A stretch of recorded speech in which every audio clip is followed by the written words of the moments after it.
Здорово, народ! Сегодня у нас на тесте Урал.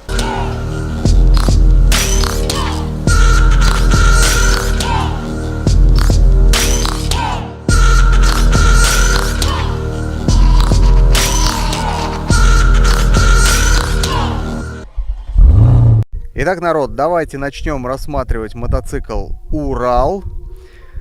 Урал у нас является модификацией мотоцикла М72, а в свою очередь М72 является точной копией мотоцикла BMW R71.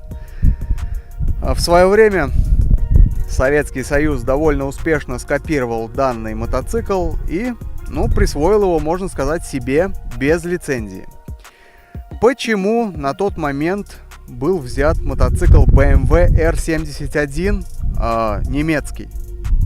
Во-первых, потому что немецкий инженеринг как сейчас, так и тогда был на довольно высоком уровне. Вторая причина: немцы уже довольно активно вели войну, поэтому мотоцикл BMW R71 был проверен во многих точках, таких, например, как Африка. И для того, чтобы вы понимали, насколько в инженеринге были сильны немцы, я приведу только два примера. Это первый — танк «Тигр», где была применена пушка, основанная на флаг 1836, то есть зенитная установка. Такую проблему не могли решить многие, а немцы, в принципе, решили. И также Вернер фон Браун, который запустил лунную программу американцев и осуществил ее.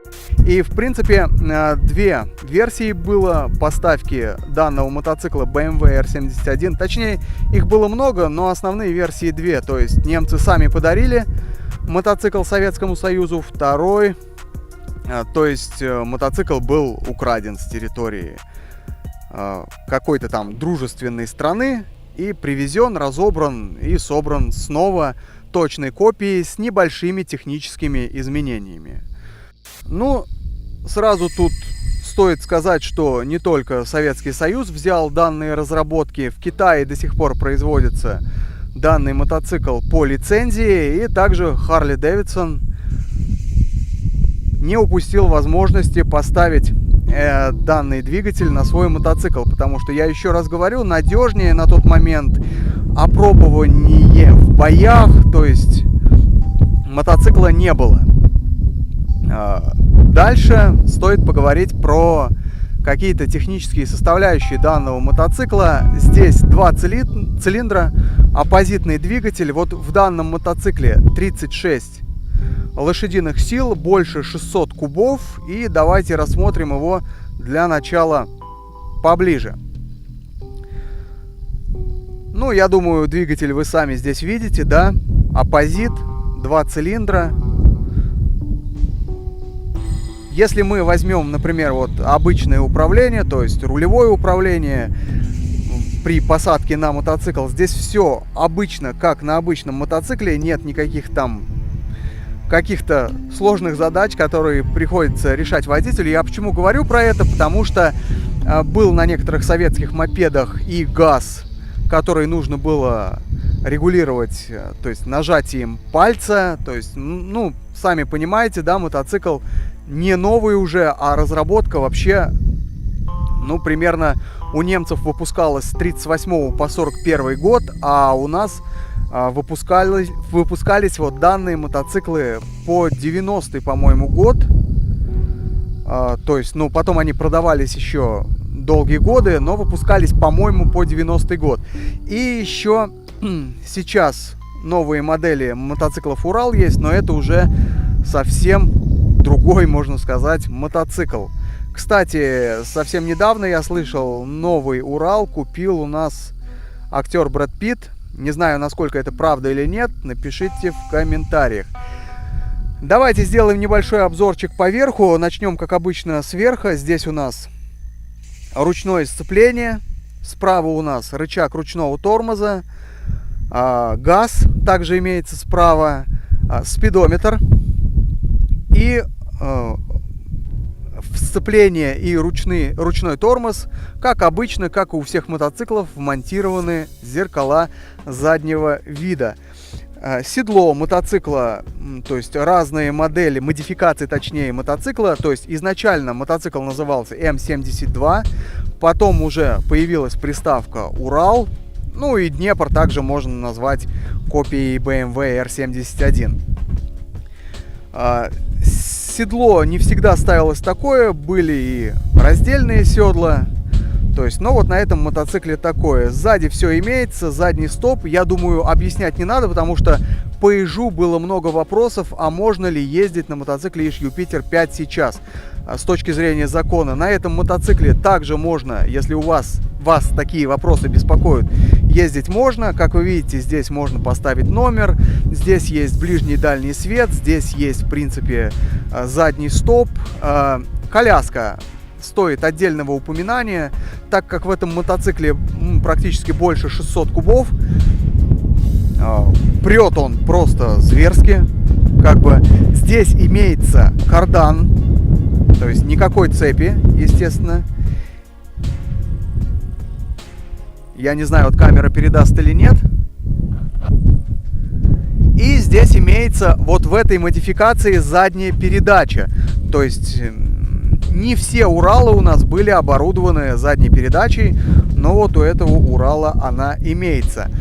Коляска, конечно, вы можете перевозить, но изначально задача коляски была в том, что здесь как бы сидел пулеметчик и ставился на коляску пулемет. Ну и стоит сказать, что Урал — это техника победы. Такое разочарование ждало, в принципе, немцев. Мотоцикл, который когда-то был скопирован у них, въехал, в принципе, в Германию. Ну и еще что стоит сказать про мотоцикл Урал. Техника довольно классная. Я вот не могу ничего плохого сказать, потому что мне Урал нравится. Он такой крутой, олдовый, как бы. Я думаю, если сейчас вы будете на нем катать где-то по городу, никаких негативных отзывов или отрицательных вы не услышите. Я думаю, как бы все будут смотреть и все будут удивлены данному мотоциклу. Так, ну, Серег, что могу сказать? Я думаю, кто понимающие люди, кто ездит на таких мотоциклах и вообще с детства мототемой занимаются, недовольных нету такой техникой. Ну, очень хорошая, крутая техника, проходимая, мощная, такая напористая, да. Ну, отлично, я доволен. Проблемы какие? Проблемы, опять же таки, с бензином. Высокооктановый бензин, он мощность прибавляет, да, но отражение, это все потом отражается на клапанном механизме. Да, я периодически после ревизии меняю периодически сальники на коробке, вот, на передних крышках двигателя. Вот. Но это хватает там буквально, может быть, в сезоне на месяц езды, и все опять так же начинает сочиться, течь, все в разные стороны, везде, весь двигатель в масле, в пыли, все в грязи. Я уже сейчас на это не заморачиваюсь, потому что, ну, мотоцикл это всегда грязный, всегда в масле. Да, мотоцикл для работы, для, так сказать, и для развлечения, для рыбалки, там, помесить грязь, все остальное. Как кушает топливо? Ну, расход топлива я не замерял, но если примерно по трассе, кстати, ехать, по трассе тоже можно, примерно 70-80 километров, ну, не знаю, литров 7 плюс-минус, вот как-то так, не больше. А если там месить грязь где-то по грунтовке, по оврагам, то, блин, ну, я не знаю, больше 10, может, литров даже до 15 на сотню выйдет. Как-то так. И то, и другое. Все хороши в своем плане. Спортбайк это тоже отличная тема. Но Урал это old school, это старые традиции, это, не знаю, это простота в обслуживании. Ну, кто, опять же таки, кто знает, как обслуживать. И все-таки это простой, неприхотливый на самом деле мотоцикл. Обменяешь его на японский дорожник? Ну, обменять не обменяю.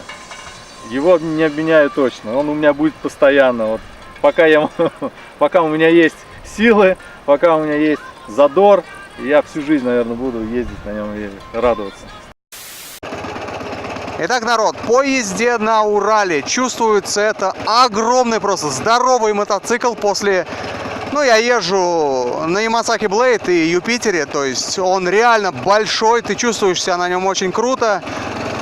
То есть по коробке передач, ну, втыкается, в принципе, первая, нормально. Тут особо разогнаться негде. В принципе, но прет круто, кардан, не цепь, в принципе, ну, молодцы. Это уникальная возможность прокатиться, ну, практически на BMW R71, хотя и нашего производства. Я сильно разгоняться не буду, то есть, потому что вообще у меня печальная история общения с мотоциклами с коляской. То есть оба раза, когда я пытался ездить на них, я, то есть, падал в реку. Точнее, не падал, а был практически на грани. Но вот почувствовать, чтобы вы со мной почувствовали мотоцикл, я все-таки решил. С тех пор я просто сказал сам себе, что ездить на них не буду, не сяду ни за какие деньги. Но вот опять третий раз я практически еду на мотоцикле с коляской. Сейчас пропустим мы.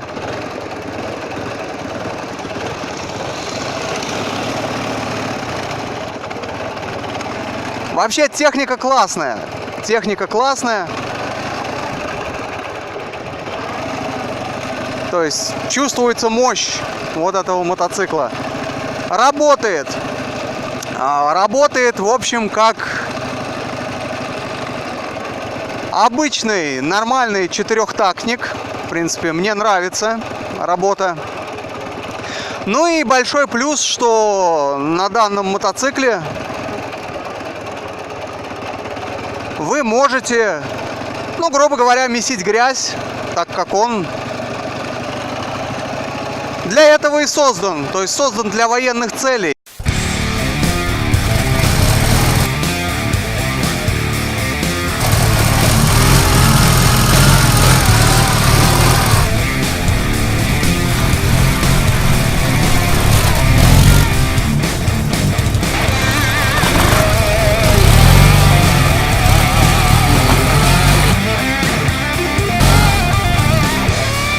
Ну что, друзья, спасибо, что смотрели. Подписывайтесь, делитесь. Пока.